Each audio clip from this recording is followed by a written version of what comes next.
Sean todas ustedes bienvenidos, bienvenidas a un nuevo encuentro de este ciclo de entrevistas que hemos dado en llamar Postviral, en el cual vamos a estar tratando de discutir, de pensar, de reflexionar sobre la ciudad de Buenos Aires y sobre nuestro país. Nos vamos a dar este pequeño momento dentro de lo que es el ecosistema de las redes sociales para parar un poco la pelota, para cerrar los ojos, para pensar de qué manera podemos reflexionar con un poquito más de profundidad de lo que solemos hacer en esa reacción inmediata a la cual nos llevan las redes hoy en día. Por eso pensamos que este ciclo postviral trata de darle una vueltita más al pensamiento, a la profundidad de los temas. Por eso nos pareció importante en el día de hoy charlar sobre la seguridad en la Ciudad de Buenos Aires y tenemos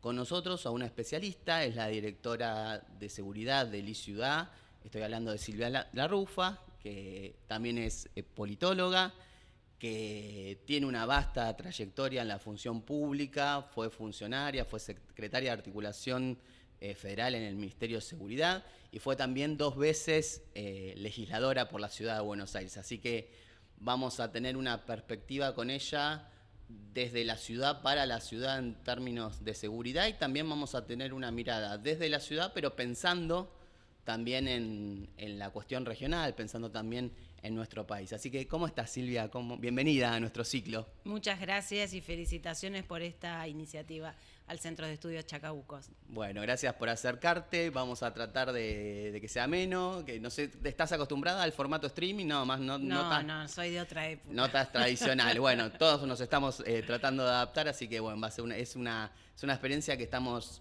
haciendo entre todos. La primera pregunta, Silvia, se viene discutiendo mucho sobre seguridad, en general se toma más el tema de la ciudad en otras jurisdicciones, pero a nosotros en este caso nos importa hablar un poquito de la ciudad de Buenos Aires. ¿Es segura hoy la ciudad de Buenos Aires? ¿Cómo la ves vos desde tu experiencia? Para las vecinas y los vecinos de la ciudad no es segura. Siempre aparece entre las primeras demandas que se hace a la gestión pública. Claramente hablar de seguridad implica desarmar esa idea. Entonces, si pensamos en la cantidad de robos y hurtos, claramente la ciudad de Buenos Aires es el distrito con la peor tasa de todo el país. Triplica la media nacional y suelen ser los delitos que más afectan a quienes vivimos o transitan por la ciudad de Buenos Aires. En materia de homicidios ha habido una tendencia a la baja desde 2014, una tendencia con algunos altibajos, pero en términos generales de reducción, que también se verifica en el resto del país. Entonces nos preguntamos cuánto incide el contexto general y cuánto la política local, especialmente porque el 75% de esos homicidios ocurren siempre en 4 comunas que están en la zona sur. Entonces, la política del gobierno de la ciudad en ese aspecto no ha logrado tampoco ningún cambio. Hay como una disparidad en el reparto de la seguridad en la Ciudad de Buenos Aires. Sin embargo, para lo que son robos y hurtos, también vienen algunos informes que vienen haciendo de LICiudad. Eso sí, hay incluso algunas comunas del norte donde también están sufriendo como, ¿no?, algunas cuestiones de inseguridad. Sí, claramente los robos y los hurtos están muy vinculados a el tránsito de las personas, o sea, lo que genera la oportunidad de ese hurto o de ese robo. Por eso, comunas como Palermo también tienen altos indicadores y por eso la mayor cantidad se da en los días hábiles, en los días laborales y en los horarios de ingreso y salida de esos trabajos, excepto en los lugares donde hay polos gastronómicos, que coincide justamente con el momento en que los clientes van a hacer uso de esos servicios.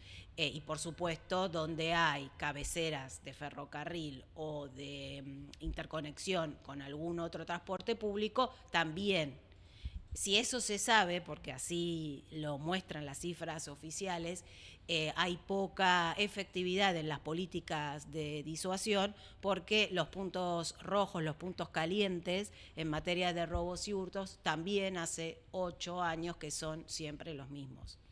Bien, y ¿Y por qué te parece que es eso? ¿Cómo es un problema de gestión de los recursos? ¿Hay pocos recursos? ¿No se destina suficiente presupuesto a la política de seguridad? ¿No hay participación ciudadana? ¿Por dónde ves que está En la la ciudad de debilidad? Buenos Aires no hay un problema de recursos, la cantidad de policías cada 100.000 habitantes es superior a la que recomienda Naciones Unidas. Por supuesto, esta es una ciudad que de día recibe casi la misma cantidad de su población estable, entonces ese número puede ser un poco engañoso, pero de cualquier forma la cantidad de policías, la cantidad de cámaras está bien. Pero para poder reducir los robos y hurtos es necesario ir contra los mercados ilegales, entender dónde se puede vender el producido de ese robo, de ese hurto, y entonces hacerle difícil a la organización el desarrollo de su negocio criminal. Hace poco vimos un gran operativo en la zona de Flores vinculado con la venta en el espacio público en la avenida o en la calle Avellaneda. Bueno, si realmente allí le infringieron un daño económico, puede ser que la ilegalidad baje.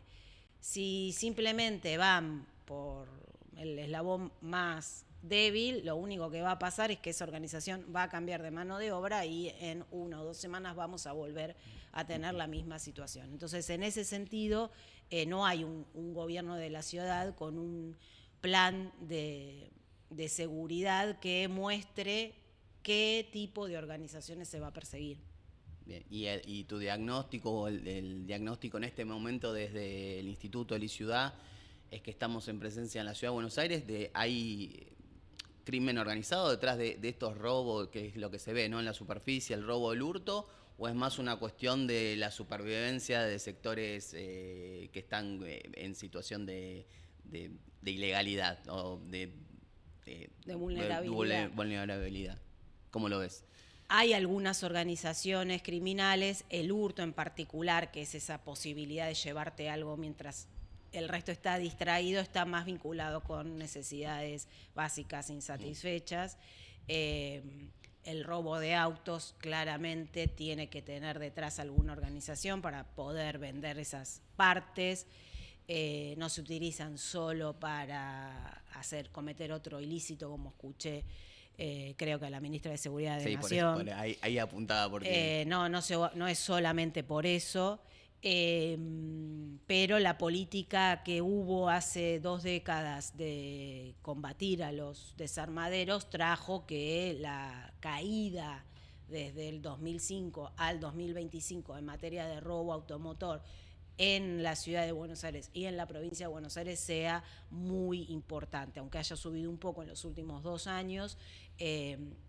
No es lo mismo que lo que ocurría hace 20 años atrás, porque hoy es más difícil colocar ese producto, pero quienes lo siguen haciendo es porque tienen detrás una organización. Por eso insisto en esto de desmenuzar y que el gobierno de la ciudad muestre, bueno, este año vamos a trabajar sobre tal o cual tipo de delito y vamos a terminar con esas organizaciones, más allá de lo disuasivo, que ahí sí el hurto a lo mejor es un día saturo acá, otro día saturo allá, pongo una cámara más, una cámara menos, pero sostenido en el tiempo obviamente se requiere de una política criminal que trate de hacerle difícil la vida y de quedarse con la ganancia de esas organizaciones criminales. Sí, también disuadir de alguna manera en términos económicos. También hay políticas que se toman incluso del gobierno nacional que pueden, con las autopartes, por ejemplo, ¿no? A encarecer o abaratar las autopartes en determinados mercados también puede facilitar o hacer más rentable ese negocio y también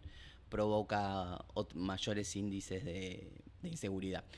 Cambiando un poquito el tema, no tanto, pero cerca, yéndonos de esta cuestión de si el delito es organizado o algo más de subsistencia, está una cuestión que tampoco cuando se habla de inseguridad es como que se pone un poco al margen, incluso nuevos discursos, nuevas modas vienen como a discutir la cuestión del femicidio. Te quería preguntar en particular qué diagnóstico tienen de la ciudad, cómo ha evolucionado ese delito, cuál es la caracterización que hacen de eso. El gobierno de la ciudad, tanto con Mauricio Macri, con Horacio Rodríguez Larreta y ahora con Jorge Macri, se desentendió bastante de la política de prevención de la violencia de género y asistencia a sus víctimas, recostándose en la Oficina de Violencia Doméstica de la Corte, en un programa del Ministerio de Justicia de Nación, que es las víctimas contra la violencia, a través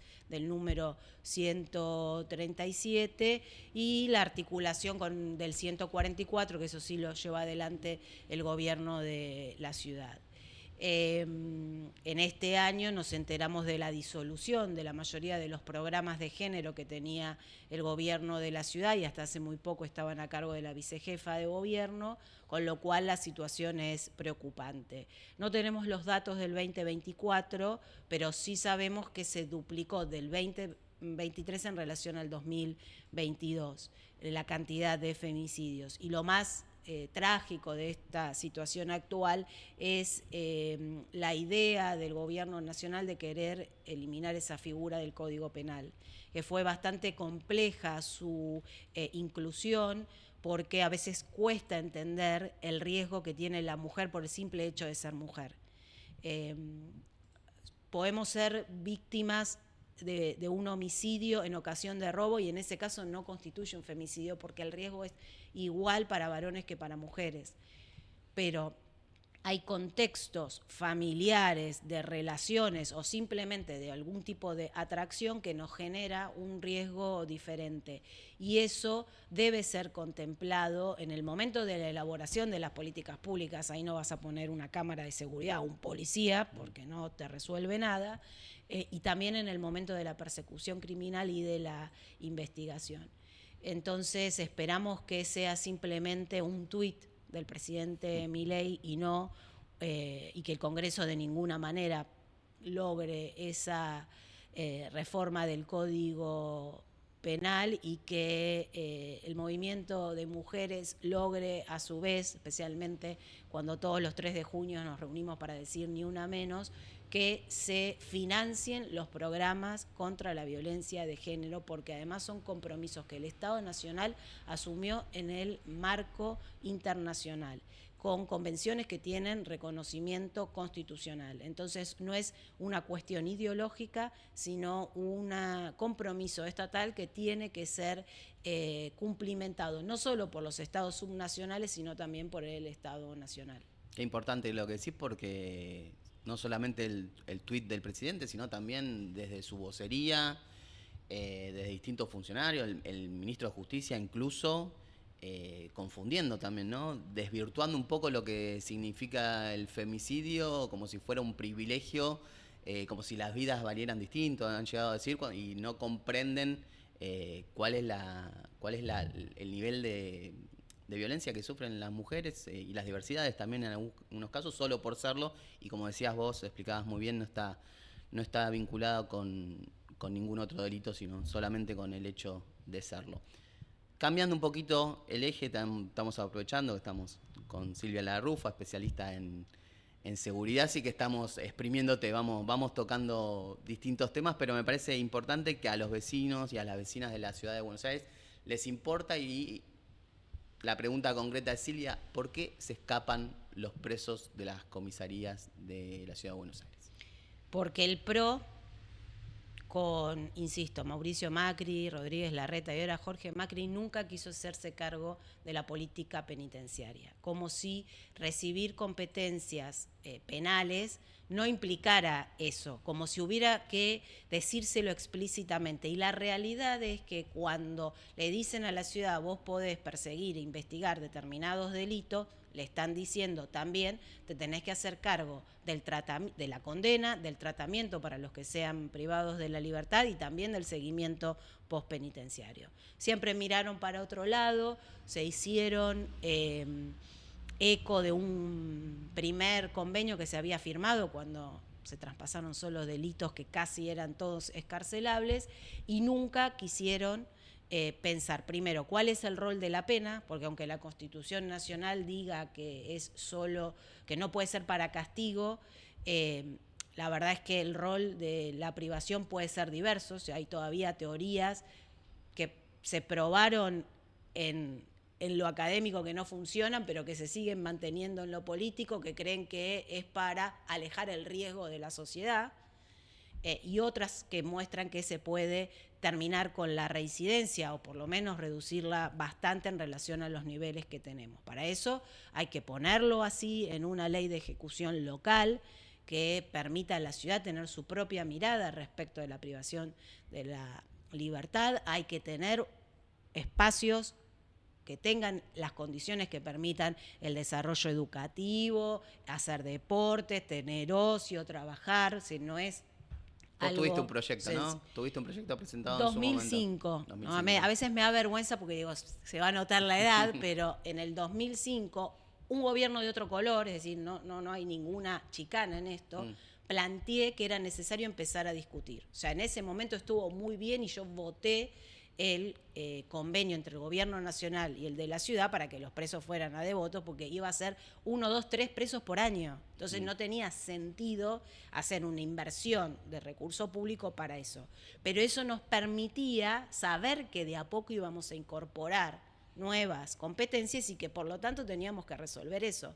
Que no solo pasa por este debate jurídico de cuál es el rol de la pena, sino que hay que determinar los espacios físicos donde se va a hacer esa obra de infraestructura y hay que conversar con los vecinos. Había solo que darse vuelta y mirar a la provincia de Buenos Aires las dificultades que tenía para la construcción de nuevas cárceles en determinadas poblaciones.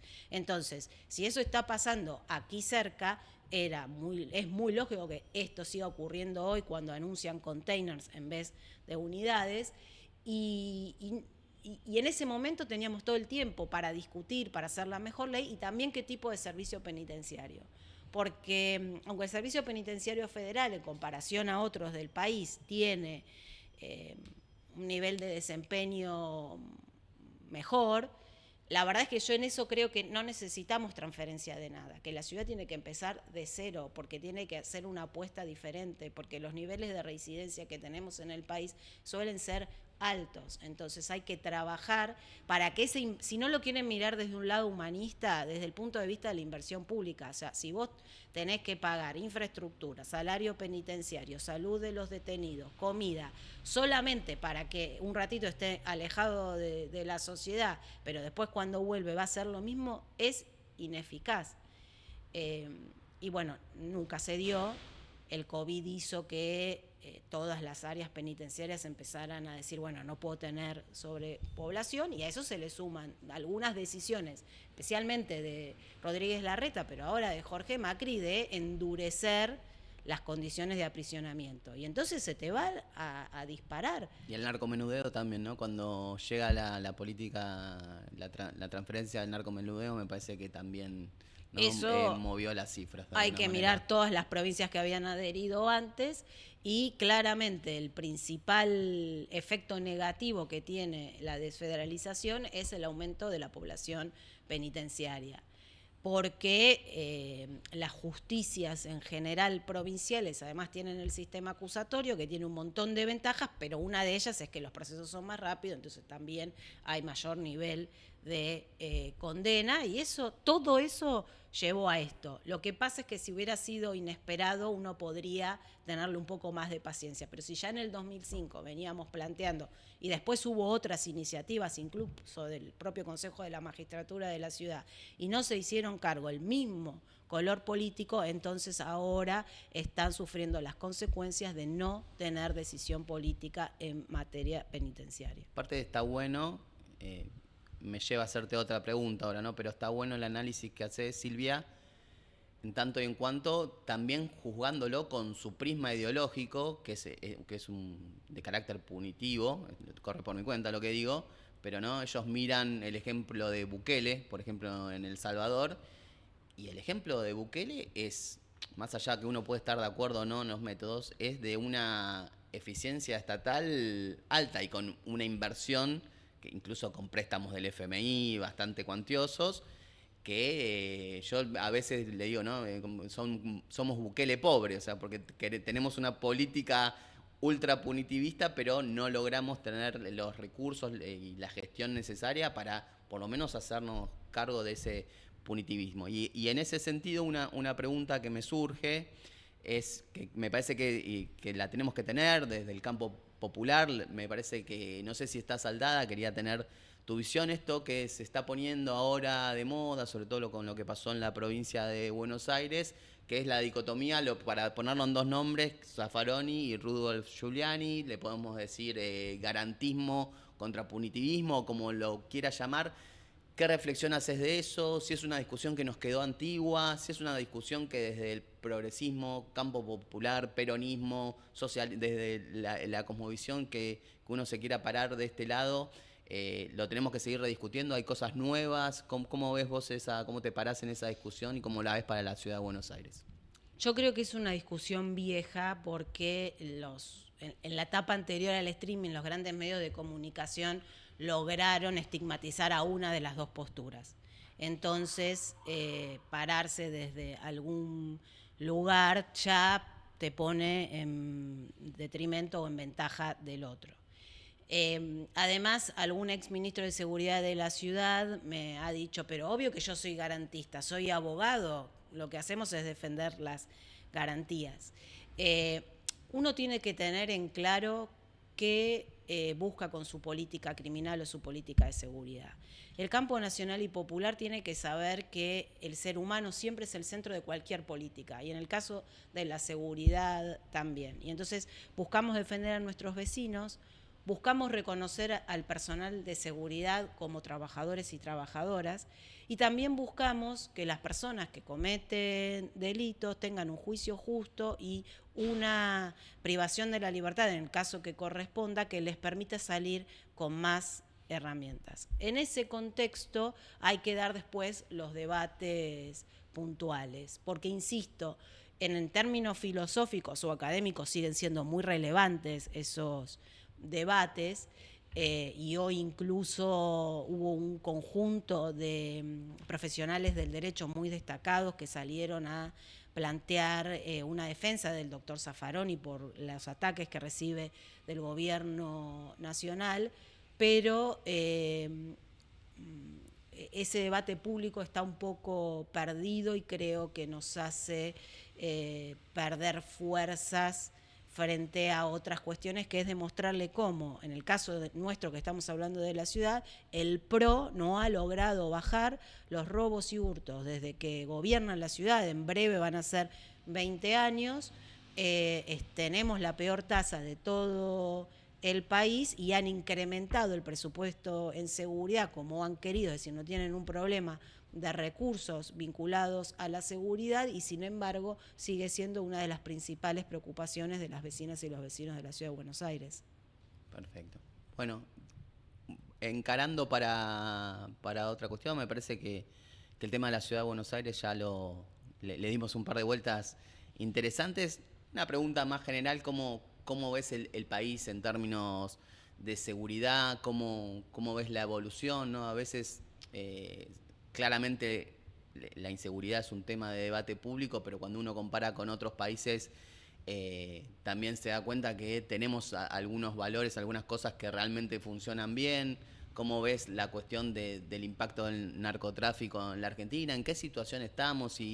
Si estamos en una situación compleja en términos de carteles en Argentina, si estamos en un momento para tomar algunas precauciones, pero en los que los discursos a lo Bullrich no tendrían demasiado lugar, ¿no? Y esto de las soluciones mágicas, ¿qué opinás de esto de los especialistas que en campaña salen con soluciones mágicas para Argentina? Como para ir, vamos terminando, pero me gustaría una reflexión sobre lo nacional también. Una gran expresidenta dijo no fue magia, ¿no? No fue. En términos generales, y se aplica a cualquier área de la gestión pública, no hay soluciones de un día para el otro. Cuando me preguntaste al principio sobre si la ciudad era segura, y yo dije, bueno, ¿de qué hablamos? Obviamente el segundo aporte habría sido, ¿y en comparación con qué? La Argentina sabemos que está ubicada en la zona más segura del continente más inseguro, es decir, el cono sur, Chile, Argentina y Uruguay tienen indicadores de seguridad medios, mientras que el resto de nuestra región tiene mucho más altos incluso que África, porque la desigualdad es mucho mayor, aunque la pobreza pueda ser mayor en África. Y además hubo grandes conflictos sociales que hicieron que muchas bandas tuvieran enseguida acceso a armas, y eso explica los diferentes niveles de violencia, los planes de lucha contra el narcotráfico, otro tipo de armamento, con lo cual América Latina es la zona más insegura del mundo. Nosotros, insisto, estamos en la parte más segura, pero de esa zona insegura, con lo cual llegar a niveles europeos de seguridad es complejo y va a llevar su tiempo. Ahora, estuvo muy bien tu pregunta respecto de los diferentes tipos de delitos.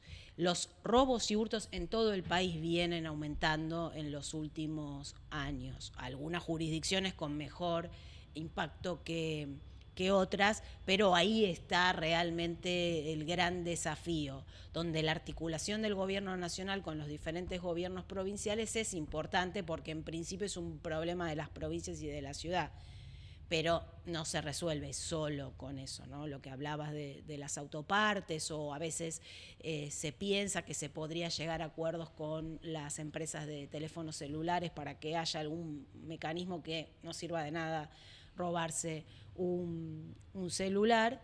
Y después la cuestión del narcotráfico, que tiene diferentes impactos en los territorios. Una cosa es Rosario, otra cosa son las provincias, especialmente en las ciudades limítrofes en el norte.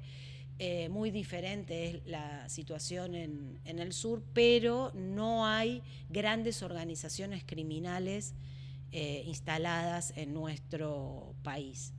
Y eso también nos facilita el abordaje.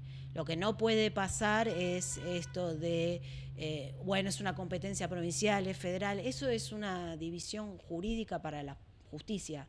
El problema es de las personas que viven, y los dos gobiernos, incluso los gobiernos locales, tienen mucho para aportar. Y en materia de delitos federales hay que refortalecer la persecución de la trata de personas, porque cuando aparecen estas situaciones de destrucción del aparato productivo, de empeoramiento de las situaciones sociales, la vulnerabilidad de grandes sectores de la población las vuelve fácil o plausibles de ser captadas por estas redes, tanto para la explotación sexual como laboral. Y por la inmensidad de nuestro territorio, la trata es interna, no es que la agarran acá en un municipio de la provincia X y se la llevan a algún país limítrofe y de ahí a Europa, que hay, de esos casos hay, pero no son la mayoría. La captan en una provincia del noreste y la llevan al suroeste a trabajar o a explotarla sexualmente. Y eso también es trata, porque hay captación, hay traslado y hay explotación. Y la verdad es que el gobierno federal mira para otro lado, especialmente cuando a explotación laboral agrícola se refiere. Sí, explotación, eso no es bastante, incluso a veces ni siquiera se lo considera cuando se habla de trata, ¿no? En las políticas públicas es bastante difícil comprender que no es una mala situación laboral, sino que ya roza en algunos casos con el esclavismo, ¿no? Uh-huh. Y también el tema de niños, que particularmente 2 ya tuvimos en un año, que es bastante, bueno, no en un año, en una gestión de gobierno, ya 2 chicos que no aparecen, que es bastante complejo. Y en eso hablabas del deslinde, de las responsabilidades, que me parece un punto clave, que tiene que ver tiene mucho que ver con seguridad, entendida de una forma amplia y bastante moderna, vinculada también con la cuestión del ambiente. Quería llevarte a una reflexión, 2 preguntas sobre cómo és que se manejó el tema de los incendios de la Patagonia, también considerando tu experiencia en el Ministerio de Seguridad, que sé que trabajaste con cuestiones de gestión del riesgo. Y bueno, eso, ¿cómo ves que se manejó esa cuestión? que hay que mejorar. También si nosotros como en otro signo político también tenemos que hacer autocríticas, no para pegarnos latigazos, sino para mirar hacia adelante en el momento que tengamos que volver a gestionar estos riesgos, qué es lo que vamos a poder hacer, porque es algo que va siempre en aumento y es algo verdaderamente complejo, ¿no? Tampoco es algo sencillo para gestionar. Así que desde tu experiencia, ¿cómo lo ves? En estos días también estamos viendo cómo Bahía Blanca sufrió un nuevo evento climatológico muy devastador, eh, pero el primero, en diciembre del 2023, nos permitió ver el desinterés del gobierno de Javier Milei respecto de la coordinación federal en materia de emergencia. Cuando fue al lugar y les dijo, La ustedes, famosa foto de él vestido como para como para ir a atacar. la guerra, Sí, pero y que les dijo a los bahienses, ustedes se van a poder resolver solos, ustedes porque adelante van a él se poder. puede vestir como quiera, ir con su ministro de Defensa y la ministra de Seguridad, y hasta ahí está todo bien, pero después tiene que llegar con algún recurso federal para la reconstrucción.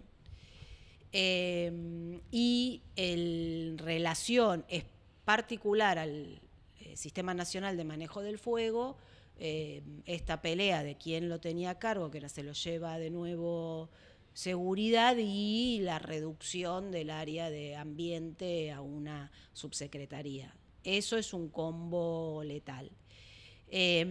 Nuestros gobiernos también han tenido deficiencia porque el tema de riesgo le interesa a algunos pocos, pero hasta que no ocurre nada es mejor comprar patrulleros que invertir Se ve en... más, está más claro. La Exactamente. política un poco también lleva a eso, ¿no? Tenemos que aprender a pensar estratégicamente. Exacto, como vos decías, el cambio climático nos indica que va a haber más y más desastres de origen climático, no se dice natural, aunque también por la mano del hombre, porque muchos de los incendios son intencionales.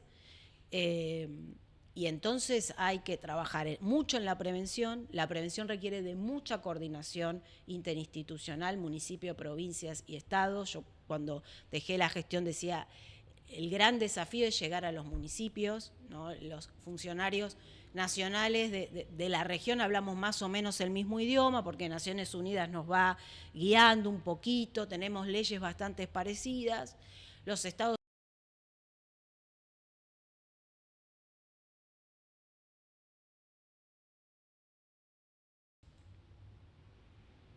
pero los municipios ni se enteran. Entonces, ahí tenemos que poder priorizar también la prevención con la respuesta. La participación de organizaciones de la sociedad civil. Hay un montón de organizaciones de rescate, de acompañamiento de víctimas, de veterinarios para los animales afectados, de organizaciones con perros de rescate, los bomberos voluntarios. Todo eso requiere una gran coordinación y para eso tiene que estar puesto como prioridad en la agenda. La ley que creó el Sistema Nacional fue votada por todas las fuerzas políticas, hay que ponerle presupuesto a esa ley todos los años para que cada vez se trabaje más en prevención y la respuesta, que va a ser necesaria igual, genere no solo la respuesta más rápida, sino el menor riesgo posible, porque a veces una intervención genera otros problemas. Así que tenemos grandes recursos. A mí me tocó despedir a la brigada de la Policía Federal de Rescate Urbano, que fue a Turquía, y hace muy poquito se cumplieron 2 años y nos volvieron a invitar para agradecernos por el gran trabajo que se hizo. Mira. Una brigada que fue después de los 7 días, que la teoría dice que no, ya no vas a encontrar personas con vida, sino que lo que vas es a encontrar los cadáveres para que las familias puedan para hacer claro. su duelo de acuerdo a sus creencias. Y esta brigada logró rescatar 3 personas con vida, total. Además de aquellos que del trabajo habitual, volvieron todos sin ningún rasguño, así que para nosotros, pero hay otros ejemplos, este lo tengo muy presente porque fue un gran desafío el protocolo decía que el director de operaciones le avisaba a la secretaria el ministro con el canciller, al presidente, y vos decís, esto no va a funcionar, y la verdad es que funcionó porque había funcionarios y funcionarios comprometidos y el presidente en ese momento dijo, sí, vamos en auxilio a Turquía, y con todos los problemas burocráticos que suelen pasar, que siempre falta un papel, salieron en ese vuelo de Turkish Airlines y 2 años después todavía nos siguen agradeciendo ese trabajo, así que estamos en condiciones de fortalecer el Sistema Nacional de Gestión Integral del Riesgo y fundamentalmente la cuestión de los incendios, que es muy probable que se repita año a año. Qué dolor, ¿no? Cuando uno ve que un camino que irregular, que se avanzó, la articulación, como que eso se está caminando hacia atrás, ¿no? Porque cada vez más se fragmenta y sobre todo se corre del centro al Estado Nacional, que tiene fundamentalmente un rol de articulación, porque como vos decías, el primero que está en el conflicto seguramente va a ser el municipio, porque es el problema, pero la capacidad de articular, de aportar los recursos, la tiene únicamente el Estado Nacional, y ver lo que se sale de la escena debe ser, para los que les interesa el tema, para los especialistas, debe ser bastante doloroso y nos va a llevar mucho tiempo seguramente reconstruirla. Una última, como cierre, te agradecemos un montón por todo el tiempo que nos dedicaste.